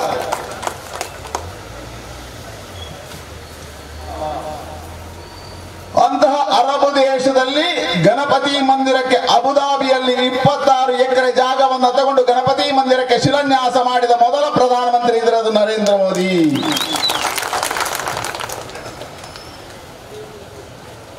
ಜಗತ್ತಿನ ಇತಿಹಾಸದಲ್ಲಿ ಯುದ್ಧ ಖೈದಿಯನ್ನು 48 ಗಂಟೆಗಳ ಕಾಲದ ಒಳಗಾಗಿ ಬಿಟ್ಟ ಉದಾಹರಣೆ ಮೊನ್ನೆ ಭಾರತದ ಯುದ್ಧ ಕ್ಯಾಪ್ಟನ್ ಅಭಿನಂದನ್ ಪಾಕಿಸ್ತಾನದ ನೆಲದಲ್ಲಿ ಇಳಿಬೇಕಾಯ್ತು. ಇಳಿದಾಗ ಯುದ್ಧ ಖೈದಿ ಆಗಿರ್ತಕ್ಕಂಥ ಅಭಿನಂದನ್ 48 ಗಂಟೆ ಒಳಗೆ ಭಾರತಕ್ಕೆ ಒಪ್ಪಿಸಿ ಪಾಕಿಸ್ತಾನ ಶರಣಾಗತಿಯಾಗಿ ನಮಸ್ಕಾರ ಮಾಡಿತಲ್ಲ, ಇದು ನರೇಂದ್ರ ಮೋದಿಯ ತಾಕತ್ತು. ನೆನಪು ಮಾಡಿ 3 ಸಾರಿ ನರೇಂದ್ರ ಮೋದಿ ಪ್ರಧಾನಮಂತ್ರಿ ಆದ್ಮೇಲೆ ಉರಿಯೊಳಗಡೆ ಬಂತು ಪಾಕಿಸ್ತಾನದ ಸೇನೆ. ಮೊದಲ ಬಾರಿಗೆ ಅಮೆರಿಕ ಬಿಟ್ರೆ ಸರ್ಜಿಕಲ್ ಸ್ಟ್ರೈಕಿನ ಉತ್ತರ ಕೊಟ್ಟ ದೇಶ ಇದ್ರೆ ಅದು ಭಾರತ. ಊರಿಗೆ ಪಾಕಿಸ್ತಾನದ ನೆಲೆಯೊಳಗೆ ನಮ್ಮ ಸೈನಿಕರನ್ನು ಕಳಿಸಿದ ಪ್ರಧಾನಮಂತ್ರಿ. ರಾಹುಲ್ ಗಾಂಧಿ ಹೇಳ್ತಾರೆ ನಮ್ಮ ಕಾಲಘಟ್ಟದಲ್ಲೂ ಸರ್ಜಿಕಲ್ ಸ್ಟ್ರೈಕ್ ಆಗಿತ್ತು ಆದ್ರೆ ಸೇನೆಯವರಿಗೆ ಗೊತ್ತಿಲ್ಲ, ಸೈನಿಕರಿಗೆ ಗೊತ್ತಿಲ್ಲ. ರಾಹುಲ್ ಗಾಂಧಿ ಮನೆಯಲ್ಲಿ ಆಗಿರ್ಬೇಕು, ನಾಚಿಕೆ ಆಗಬೇಕು ಇವರಿಗೆ. ಯೋಚನೆ ಮಾಡಿ, ಮೈನ್ಮಾರ್ನಿಂದ ಈ ದೇಶದೊಳಗೆ, ಬಾಂಗ್ಲಾದ ಮೈನ್ಮಾರ್ನಿಂದ ಈ ದೇಶದೊಳಗೆ ಆಕ್ರಮಣ ಆಗಿತ್ತು. 15 ದಿವಸದೊಳಗೆ ನಮ್ಮ ಸೇನೆ ಮೈನ್ಮಾರ್ನೊಳಗೆ ಹೋಗಿ ಆ ಸೈನಿಕರಿಗೆ ಭಯೋತ್ಪಾದಕರಿಗೆ ಉತ್ತರವನ್ನು ಕೊಟ್ಟರು. ಮೊನ್ನೆ ದಿನ ಆಗಿರುವಂತ ಪುಲ್ವಾಮಾ ಘಟನೆಗೆ ಉತ್ತರವಾಗಿ ನಮ್ಮ ವಾಯುದಾಳಿ 30 ಜನ ನಮ್ಮ ಸೈನಿಕರಿಗೆ ಹೊಡೆದಕ್ಕೆ 13ನೇ ದಿನದೊಳಗೆ ಪಾಕಿಸ್ತಾನದ ನೆಲೆಯೊಳಗೆ ಹೋಗಿ 300 ಜನರಿಗೆ ಹೊಡೆಯುವಂತ ಕೆಲಸವನ್ನು ಇವತ್ತು ನರೇಂದ್ರ ಮೋದಿ ಸರ್ಕಾರ ಮಾಡಿದೆ. ನರೇಂದ್ರ ಏನ್ ಕೇಳ್ತೀರಿ? ಸಾಕ್ಷಿ ಕೇಳ್ತೀರಿ? ಸಾಕ್ಷಿ ಕೇಳ್ತಾರೆ. ಸ್ವಾಮಿ ರಾಹುಲ್ ಗಾಂಧಿ ಅವರೇ, ನೀವು ಹುಟ್ಟಿದ ಮೇಲೆ ನೀವು ಬ್ರಾಹ್ಮಣ ಅಂತ ಹೇಳಲಿಲ್ಲ, ತೊಂದರೆ ಇಲ್ಲ. ಈಗ ಚುನಾವಣೆ ಬಂದಾಗ ನೀವು ಜನಿವಾರ ಹಾಕೊಂಡು ತಿರುಗ್ತೀರಿ, ಬ್ರಾಹ್ಮಣ ಅಂತ ಹೇಳ್ತೀರಿ, ನಾವೇನು ವಿರೋಧ ಮಾಡೋದಿಲ್ಲ. ಆದ್ರೆ ನೀವು ಬ್ರಾಹ್ಮಣ ಆಗುವುದಕ್ಕೆ ನಿಮಗೆ ಜನಿವಾರ ಹಾಕಿದ ದಿನಕ್ಕೆ ಸಾಕ್ಷಿ ಕೊಡಿ. ನೀವು ಬ್ರಾಹ್ಮಣ ಅನ್ನೋದಕ್ಕೆ ಸಾಕ್ಷಿ ಕೊಡಿ. ಯಾರು ಕೇಳ್ತಾರೆ? ಇವತ್ತು ಯುದ್ಧಕ್ಕೆ ಸಾಕ್ಷಿ ಕೇಳ್ತಾರೆ ಇವರು. ಹಾಗಾಗಿ ಇವತ್ತು ದೇಶದಲ್ಲಿ ನಡೆದಿರ್ತಕ್ಕಂಥ ಈ ಘಟನೆಗೆ ಉತ್ತರವನ್ನ ಕೊಡುವಂತ ಶಕ್ತಿ ಇದ್ರೆ ಅದು ಪ್ರಧಾನಮಂತ್ರಿ ನರೇಂದ್ರ ಮೋದಿಗೆ. ಅದಕ್ಕೋಸ್ಕರ ಜನ ತೀರ್ಮಾನ ಮಾಡಿದರೆ ಈ ದೇಶದ ರಕ್ಷಣೆ ನರೇಂದ್ರ ಮೋದಿಯಿಂದ, ಈ ದೇಶದ ರಕ್ಷಣೆ ಜನರಿಗೆ ಬೇಕಾಗಿರ್ತಕ್ಕಂಥ ಪಂಚಾಯತ್ಗಳ ಸಶಸ್ತೀಕರಣ ಕೊಡಬೇಕು. ಅದಕ್ಕೋಸ್ಕರ ಈ ವರ್ಷ ತೀರ್ಮಾನ ತಗೊಂಡಿದ್ದಾರೆ. ಪಂಚಾಯತ್ಗಳಿಗೆ 1 ಕೋಟಿ ರೂಪಾಯಿಗಳಿಗೆ ವಾರ್ಷಿಕವಾಗಿರ್ತಕ್ಕಂಥ ಯೋಜನೆಗಳನ್ನ 1 ಕೋಟಿ ರೂಪಾಯಿ ಅನುದಾನಗಳನ್ನ ಕೊಡ್ತಕ್ಕಂಥ ಕೆಲಸ ಕಾರ್ಯ ನರೇಂದ್ರ ಮೋದಿ ಮಾಡಿದ್ದಾರೆ. ಹಾಗೆ ಅದ್ಭುತವಾಗಿರ್ತಕ್ಕಂಥ ಪರಿವರ್ತನೆ ಗಾಳಿ ಬೀಸಿದೆ. ಹಾಗಾಗಿ ಸಬ್ಕಾ ಸಾಥ್ ಸಬ್ಕಾ ವಿಕಾಸ್ ಮುಖಾಂತರ ಹಳ್ಳಿಯ ಮನೆಗಳನ್ನ ನರೇಂದ್ರ ಮೋದಿ ಪ್ರವೇಶ ಆಗಿದ್ದಾರೆ. ಹಾಗಾಗಿ ಹೇಳಿದೆ, ನಮ್ಮ ಕಾರ್ಯಕರ್ತರು ಹೋಗುವುದಕ್ಕಿಂತ ಮುಂಚೆ ಮೋದಿ ಮನೆಯೊಳಗೆ ಹೋಗಿದ್ದಾರೆ. ಮೋದಿ ಇದ್ದಾರೆ. ಹೇಗಿದ್ದಾರೆ? ನಾನು ಬಹಳ ಒಳ್ಳೆಯ ಉದಾಹರಣೆ ಕೊಡಬಲ್ಲೆ. ನಾನೊಂದು ಮಂಗಳೂರಲ್ಲಿ ಒಂದು ಮನೆಗಳಿಗೆ ಭೇಟಿಗೆ ಹೋಗಿದ್ದೆ, ಸಂಪರ್ಕವನ್ನು ಮಾಡ್ತಾ ಇದ್ದೆ. ಒಂದು ದೂರದಲ್ಲಿ ಒಂದು ಮನೆ ಇತ್ತು. ಆ ಮನೆ ಕಾಂಗ್ರೆಸ್ ಇತ್ತು. ನಮ್ಮವ್ರು ಹೇಳಿದ್ರು ಕಾಂಗ್ರೆಸ್ ಮನೆ ಹೋಗ್ಬೇಕು ಅಂತಿಲ್ಲ ಅಂತ. ಅದನ್ನ ಹಾಗಂತ ನಾನು ದೂರದಲ್ಲಿ ಹೋದೆ. ಆ ತಾಯಿ ನನ್ನನ್ನು ಕರ್ಕೊಂಡೋಗಿ ಮನೆ ಒಳಗೆ ತೋರಿಸಿದ್ರು. ಮನೆ ಒಳಗೆ ಕರ್ಕೊಂಡೋಗಿ ದೇವರ ಕೊನೆ ಎದುರು ನಿಲ್ಲಿಸಿದ್ರು. ಆ ದೇವರ ಎದುರು ಕೊನೆ ಎದುರು 2 ಇಟ್ಟಿದ್ದಾರೆ. ಒಂದು ಭಗವದ್ಗೀತೆ, ಇನ್ನೊಂದು ಮೋದಿ ಜೀವನ ಚರಿತ್ರೆ. 2ಕ್ಕೂ ಹೂ ಇಟ್ಟಿದ್ದಾರೆ. ನನ್ನ ಹತ್ರ ದೇವರ ಎದುರು ನಿಂತು ಕೈ ಮುಗಿದು ಹೇಳಿದ್ರು, ನೋಡಿ ಕಳೆದ 2 ವರ್ಷದಿಂದ ನಾನು ಪ್ರಾರ್ಥನೆ ಮಾಡ್ತಾ ಇದ್ದೇನೆ. ಏನು ಪ್ರಾರ್ಥನೆ ಹೇಳಿದ್ರೆ, ನರೇಂದ್ರ ಮೋದಿಗೆ ಆಯುಷ್ಯ ಕೊಡು, ನರೇಂದ್ರ ಮೋದಿಗೆ ತಾಕತ್ತು ಕೊಡು, ನರೇಂದ್ರ ಮೋದಿಗೆ ಇನ್ನಷ್ಟು ಆರೋಗ್ಯ ಕೊಡು, ಅದರ ಮುಖಾಂತರ ಇನ್ನು 10 ವರ್ಷ ನರೇಂದ್ರ ಮೋದಿ ಪ್ರಧಾನಮಂತ್ರಿ ಆಗಿರಲಿ ಅಂತ ದಿನ ಪ್ರಾರ್ಥನೆ ಮಾಡಿದೆ ಅಂತ ಕಾಂಗ್ರೆಸ್ನ ಮನೆಯಲ್ಲಿ ಕೈ ಮುಗಿದು ಹೇಳಿದ್ರು. ಇವತ್ತು ಹಾಗಾಗಿ ಮನೆಗಳಲ್ಲಿ ನರೇಂದ್ರ ಮೋದಿ ಇದ್ದಾರೆ. ಯಾಕಿದ್ದಾರೆ? 5 ವರ್ಷದ ಆಳ್ವಿಕೆ, 5 ವರ್ಷದಲ್ಲಿ ತಾನು ಹೇಳಿರ್ತಕ್ಕಂಥ ಮಾಡಿದ ಕಾರಣಕ್ಕೋಸ್ಕರ ಇವತ್ತು ಜನರಿಗೆ ವಿಶ್ವಾಸ ಬಂದಿದೆ. ಈ ದೇಶ ಉಳಿದ್ರೆ ಅದು ನರೇಂದ್ರ ಮೋದಿಯಿಂದ, ಈ ದೇಶ ಉಳಿದ್ರೆ ನರೇಂದ್ರ ಮೋದಿಯಿಂದ. ಯೋಚನೆ ಮಾಡಿ, 2014ರಿಂದ 2014ರವರೆಗೆ ಮನಮೋಹನ್ ಸಿಂಗ್ರ ಕಾಲಘಟ್ಟ. ಆ ಕಾಲಘಟ್ಟದಲ್ಲಿ ಕಾಶ್ಮೀರದಲ್ಲಿರ್ತಕ್ಕಂಥ ಬಾಂಬ್ ದೆಹಲಿಯಲ್ಲಿ ಸ್ಫೋಟ ಆಯಿತು. ದೆಹಲಿಯಲ್ಲಿ ಸ್ಫೋಟ ಆಗಿರ್ತಕ್ಕಂಥ ಬಾಂಬ್ ಬೆಂಗಳೂರಿನ ವಿಜ್ಞಾನ ಭವನದಲ್ಲಿ ಸ್ಫೋಟ ಆಯಿತು. ಬೆಂಗಳೂರಿನ ವಿಜ್ಞಾನ ಭವನದಲ್ಲಿ ಸ್ಫೋಟ ಆಗಿರ್ತಕ್ಕಂಥ ಬಾಂಬ್ ಬೆಂಗಳೂರಿನ ಬಿಜೆಪಿ ಕಚೇರಿ ಒಳಗಡೆ ಸ್ಫೋಟ ಆಯಿತು. ಬೆಂಗಳೂರಿನ ಕಚೇರಿಯ ಒಳಗಡೆ ಸ್ಫೋಟ ಆಗಿರ್ತಕ್ಕಂಥ ಬಾಂಬ್ ಕೊಯಮತ್ತೂರಿನ RSS ಕಾರ್ಯಾಲಯದಲ್ಲಿ ಸ್ಫೋಟ ಆಯಿತು. ಕೊಯಮತ್ತೂರಿನ RSS ಕಾರ್ಯಾಲಯದಲ್ಲಿ ಬಿದ್ದ ಬಾಂಬ್ ಕೊಚ್ಚಿಯ RSS ಕಾರ್ಯಾಲಯದೊಳಗೂ ಬಾಂಬ್ ಬಿತ್ತು. ಆದ್ರೆ ಯೋಚನೆ ಮಾಡಿ, 2014ರಲ್ಲಿ ನರೇಂದ್ರ ಮೋದಿ ಪ್ರಧಾನಮಂತ್ರಿ ಕಾಶ್ಮೀರ ಬಿಟ್ಟರೆ ಈ ದೇಶದ ಯಾವುದೇ ಹಳ್ಳಿಯಲ್ಲಿ ಬಾಂಬು ಸ್ಫೋಟ ಆಗಲಿಲ್ಲ, ಒಂದೇ ಒಂದು ಭಯೋತ್ಪಾದನಾ ಚಟುವಟಿಕೆ ನಡೆದಿಲ್ಲ. ಇದು ನರೇಂದ್ರ ಮೋದಿ. ಮನಮೋಹನ್ ಸಿಂಗರ ಕಾಲಘಟ್ಟದಲ್ಲಿ ಜಾರ್ಖಂಡ್ ಅಲ್ಲಿ ಇರ್ತಕ್ಕಂಥ ನಕ್ಸಲ್ ತಮಿಳುನಾಡಿಗೆ ಬಂದು, ತಮಿಳುನಾಡಿನಿಂದ ಆಂಧ್ರಕ್ಕೆ ಬಂದು, ಆಂಧ್ರದಿಂದ ಕರ್ನಾಟಕ ಬಂದು, ಕರ್ನಾಟಕದಲ್ಲಿ ಇರ್ತಕ್ಕಂಥ ನಕ್ಸಲ್ ಬೆಳ್ತಂಗಡಿಗೆ ಬಂತು, ಬೆಳ್ತಂಗಡಿಯಿಂದ ಕೊಡಗುವರೆಗೆ ಹೋಗಿದ್ದನ್ನು ಕಂಡಿದ್ದೀರಿ. ನರೇಂದ್ರ ಮೋದಿಯ ಕಾಲಘಟ್ಟದಲ್ಲಿ ನಕ್ಸಲ್ ಚಟುವಟಿಕೆ ಸಂಪೂರ್ಣವಾಗಿ ಬಂದ್ ಆಗ್ತಾ ಇದೆ. ಇವತ್ತು ನಕ್ಸಲ್ಗೆ ಬ್ರೇಕ್ ಹಾಕುವಂತ ಕೆಲಸವನ್ನು ಇವತ್ತು ನರೇಂದ್ರ ಮೋದಿ ಸರ್ಕಾರ ಮಾಡಿ. ಇದು ನರೇಂದ್ರ ಮೋದಿ. ಹಾಗಾಗಿ ಹೇಳಿದೆ, ನಿಮಗೆ ವಿಶೇಷವಾಗಿ ರಾಜ್ಯದಲ್ಲಿ ಹೆಚ್ಚು ಹೇಳಬೇಕು ಅಂತಿಲ್ಲ. ಒಂದೇ ಒಂದು ಉದಾಹರಣೆ ಕೊಡ್ತೇನೆ. ಒಂದೇ ಒಂದು ಉದಾಹರಣೆ ಕೊಟ್ಟು ನಾನು ನನ್ನ ವಿಷಯಕ್ಕೆ ಬರ್ತೇನೆ. ಯಾವುದು ಉದಾಹರಣೆ? 2013ರಿಂದ 2018ರವರೆಗೆ ಈ ರಾಜ್ಯದಲ್ಲಿ ಕಾಂಗ್ರೆಸ್ ಸರ್ಕಾರ. ದಕ್ಷಿಣ ಕನ್ನಡ ಜಿಲ್ಲೆಯಲ್ಲಿ 7 ಜನ ಕಾಂಗ್ರೆಸ್ ಶಾಸಕರು, ಒಬ್ಬರು ಮಾತ್ರ ಬಿಜೆಪಿ ಶಾಸಕ, ಒಬ್ಬ ಬಿಜೆಪಿ ಸಂಸದ. UT ಖಾದರ್ ಸೇರಿಸಿ ರಮನಾಥ್ ರೈ ಇವರಿಬ್ರು ಸಚಿವರು. ಈ ಜಿಲ್ಲೆಯಲ್ಲಿ ನಡೆದಿರುವ ಘಟನೆಗಳ ನೆನಪಿದೆಯಾ ನಿಮಗೆ? 6 ಹಿಂದೂ ಕಾರ್ಯಕರ್ತರ ಮರ್ಡರ್ ಆಯ್ತು, ಜೈಲಿನೊಳಗಡೆ ಡಬಲ್ ಮರ್ಡರ್ ಆಯ್ತು, ಪರಂಗಿಪೇಟೆಯಲ್ಲಿ ಕಾರಿಂದ ಬರ್ತಾ ಇದ್ದವರ ಡಬಲ್ ಮರ್ಡರ್ ಆಯ್ತು, ಉಳ್ಳಾಳದಲ್ಲಿ ಮನೆ ಒಳಗೆ ಮಲಗಿದ್ದವನ ಮರ್ಡರ್ ಆಯ್ತು, ಸಸೀತ್ಲಲ್ಲಿ ಸ್ಲ್ಯಾಬ್ನ ಮೇಲೆ ಮಲಗಿದ್ದವನ ಮರ್ಡರ್ ಆಯ್ತು, ಸುಳ್ಯದಲ್ಲಿ ಹೋಗತಕ್ಕಂತ ಕುಂಬಳಿಯ ವಿದ್ಯಾರ್ಥಿನಿ ನಡು ಹಗಲು ಮರ್ಡರ್ ಆಗಿ ಬಿದ್ದು, ಸುಳ್ಯದ ಕಾಲೇಜಿನ ವಿದ್ಯಾರ್ಥಿನಿ. ಇಂಥ 24 ಘಟನೆಗಳಾಗಿದ್ದಾವೆ. 163 ಚೂರಿ ಇರಿತ ಅತಿ ಹೆಚ್ಚು ಉಳ್ಳಾಳದಲ್ಲಿ ನಡೆದಿದೆ. 300ಕ್ಕಿಂತ ಹೆಚ್ಚು ಗೋಹತ್ಯಾ ಪ್ರಕರಣಗಳು 300ಕ್ಕಿಂತ ಹೆಚ್ಚು. ಇಂಥ 16 ಘಟನೆಗಳು ದಿನನಿತ್ಯ ನಡೀತಿತ್ತು. ಇದು 7 ಜನ ಶಾಸಕರು ಕಾಂಗ್ರೆಸ್ ಇದ್ದಾಗ, ಕಾಂಗ್ರೆಸ್ ಸರ್ಕಾರ ಇದ್ದಾಗ ಭಾರತೀಯ ಜನತಾ ಪಾರ್ಟಿಯ 7 ಶಾಸಕರನ್ನ ನೀವು ಆಯ್ಕೆ ಮಾಡಿದ್ರಲ್ಲ, ಆಮೇಲೆ ದಕ್ಷಿಣ ಕನ್ನಡ ಜಿಲ್ಲೆಯಲ್ಲಿ ಒಂದೇ ಒಂದು ಮರ್ಡರ್ ಆಗಲಿಲ್ಲ, ಒಂದೇ ಒಂದು ಗೋಹತ್ಯೆ ಪ್ರಕರಣಗಳಾಗಲಿಲ್ಲ, ಒಂದೇ ಒಂದು. ಹಾಗಾಗಿ ಯಾರು ಬೇಕು? ಬಿಜೆಪಿ ಬೇಕಾ ಕಾಂಗ್ರೆಸ್ ಬೇಕಾ? ಸಾಮರಸ್ಯಕ್ಕೆ ಯಾರು ಬೇಕು? ಬಿಜೆಪಿ ಬೇಕಾ ಕಾಂಗ್ರೆಸ್ ಬೇಕಾ? ಬಿಜೆಪಿ ಬೇಕಾ ಕಾಂಗ್ರೆಸ್ ಬೇಕಾ? ಸ್ಪಿರಿಟ್ ಇರಬೇಕಲ್ರಿ. ಬಿಜೆಪಿ ಬೇಕಾ ಕಾಂಗ್ರೆಸ್ ಬೇಕಾ? ಇಲ್ಲಿ ನಮಗೆ ಉಳಿಗಾಲಕ್ಕೆ ಯಾರು ಬೇಕು? ಬಿಜೆಪಿ ಬೇಕಾ ಕಾಂಗ್ರೆಸ್ ಬೇಕಾ? ಸಾಮರಸ್ಯಕ್ಕೆ ಯಾರು ಬೇಕು? ಬಿಜೆಪಿ ಬೇಕಾ ಕಾಂಗ್ರೆಸ್ ಬೇಕಾ? ಗುಂಡಾಗಿರಿಗೆ ಯಾರು ಬೇಕು? ಗುಂಡಾಗಿರಿಗೆ ಯಾರು ಬೇಕು? ಹೊಯ್ಗೆ ಕಳ್ಳತನಕ್ಕೆ ಯಾರು ಬೇಕು? ಮರ ಕಳ್ಳತನಕ್ಕೆ ಯಾರು ಬೇಕು? ಸ್ಯಾಂಡ್ ಮಾಫಿಯಾ ಯಾರು ಮಾಡ್ತಾರೆ? ಲ್ಯಾಂಡ್ ಮಾಫಿಯಾ ಯಾರು ಮಾಡ್ತಾರೆ? ಹಾಗಾಗಿ ಈ ಜಿಲ್ಲೆಗೆ ಕಾಂಗ್ರೆಸ್ ಬೇಕಾ ಬಿಜೆಪಿ ಬೇಕಾ? ಹಾಗಾಗಿ ಇವತ್ತು ಜನ ಎನಿಸಿದ್ದಾರೆ, ಈ ಜಿಲ್ಲೆಯಲ್ಲಿ ಶಾಂತಿಯಾಗಿ ನೆಮ್ಮದಿಯಿಂದ ಇರಬೇಕು ಅಂತ ಆದ್ರೆ, ಭಾರತದಲ್ಲಿ ಇರಬೇಕು ಅಂತ ಆದ್ರೆ ನರೇಂದ್ರ ಮೋದಿ ಬೇಕು. ಈ ಜಿಲ್ಲೆಯಲ್ಲಿ ಶಾಂತಿಯುತವಾಗಿರ್ತಕ್ಕಂಥ ಸಾಮರಸ್ಯದ ಸಂಕೇತ ಇರಬೇಕು ಅಂತಾದ್ರೆ ಭಾರತೀಯ ಜನತಾ ಪಾರ್ಟಿ ಬೇಕು. ಹಾಗಾಗಿ ಇಲ್ಲಿ ಹೃದಯಗಳಲ್ಲಿ ಮನೆಗಳಲ್ಲಿ ಇವತ್ತು ಮೋದಿಯ ಜೊತೆ ಕಮಲ ಅರಳುತ್ತಾ ಇದೆ, ಕಮಲ ಅರಳುತ್ತಾ ಇದೆ.